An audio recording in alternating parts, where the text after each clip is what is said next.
मेरे शौहर का मेरी ही कज़न के साथ अफ़ेयर था और मुझे ख़बर तक ना हुई। मैं पिछले 20 साल से यूके सिटिज़न हूँ और हमारी शादी एक अरेंज मैरिज थी।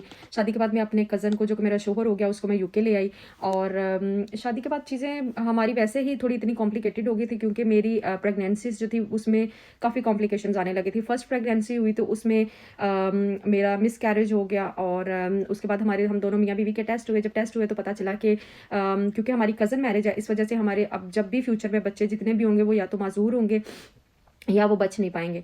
और ये बात वाक़ई में सच हुई। मेरे उसके बाद 5 बच्चे हुए और पाँचों बच्चे किसी न किसी डिसेबिलिटी के साथ, माज़ूरी के साथ पैदा हुए और उसके बाद उनकी डेथ हो गई। लेकिन अल्लाह ताला ने मुझे एक तंदुरुस्त बच्चा दिया और जो कि अब 2 साल का है, जिसकी वज़ह से मैं अल्लाह ताला की बहुत शुक्रगुज़ार हूँ कि चलो एक तो औलाद अल्लाह ताला ने मुझे मतलब बग़ैर माज़ूरी के दी। हमारी शादी जो थी वो शुरू में ठीक थी, जब तक मेरा शौहर उसको ब्रिटिश पासपोर्ट नहीं मिला, वो ठीक रहा। लेकिन जैसे ही उसको 2025 में ब्रिटिश पासपोर्ट मिला, उसके बाद उसके तौर अतवार बदलना शुरू हो गए। वो मुझ पे और मेरे बच्चे पे बिल्कुल ध्यान नहीं देता था।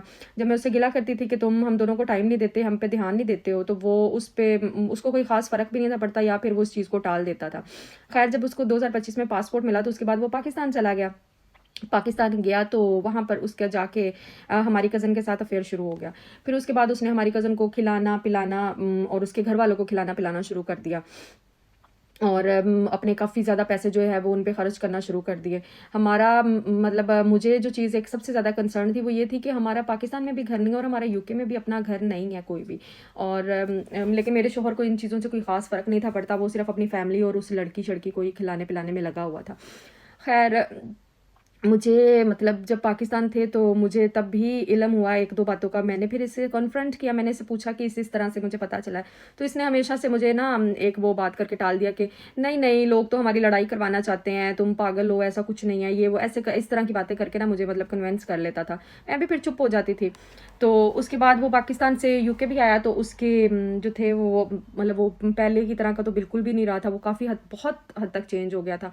फिर मुझे किसी ने कॉल की, हमारे मतलब किसी जानने वाले ने कॉल की पाकिस्तान से, और उन्होंने मुझे बताया कि किस तरह से इन दोनों का अफेयर चल रहा था और किस तरह से मेरा शौहर जो था वो तो पूरी शादी के इरादे से पाकिस्तान गया हुआ था, जिससे मेरा बहुत ज़्यादा दिल टूटा।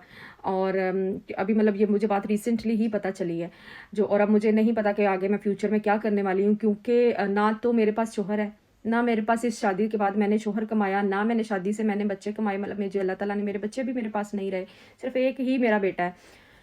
तो ये हमारी फॉलोवर ने अपनी एक कहानी थोड़ी-सी सुनाई है और उनका जो मेन मकसद था वो ये था कि हम लोग क्या करते हैं, हमारे पेरेंट्स क्या सोचते हैं कि कज़न मैरिजेज़ हमारी करवाते हैं कि अपने बहन-भाइयों के बच्चों के साथ करवाते हैं कि हमारे बहन-भाई के बच्चे जो हैं वो हमारे बच्चों को बहुत खुश रखेंगे, अगर हम अपनों में शादी करेंगे तो बच्चे बहुत खुश होंगे।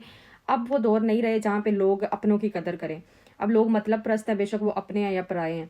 और उन्होंने कहा है कि किसी पे एतबार ना करें, और दूसरी तरफ इस चीज़ को समझें कि कज़न मैरिजेज़ की वजह से जो डॉक्टर्स बोलते हैं कि कॉम्प्लिकेशंस होती हैं, बच्चे माज़ूर पैदा होते हैं, वो सच्चाई है, क्योंकि इन्होंने झेल के देखा है, इनके 5 बच्चे माज़ूर पैदा हुए हैं। तो मतलब जो इनकी फिर डेथ होगी, और एक माँ के लिए ये बहुत बड़ी चीज़ है कि 5 बच्चे ऐसे पैदा करना और जिनकी फिर किसी न किसी डिसेबिलिटी की वजह से डेथ हो जाए, ये बहुत ही ज़्यादा दुःख भरी चीज़ है उनके लिए। तो उन्होंने बस उनका यही एक था कि ज़्यादा क्वेश्चन नहीं, उनका यही था कि लोग इस चीज़ को अंडरस्टैंड करें और कज़न मैरिजेज़ से थोड़ा जो है वो किनारा ही करें तो बेहतर है। Thank you for watching.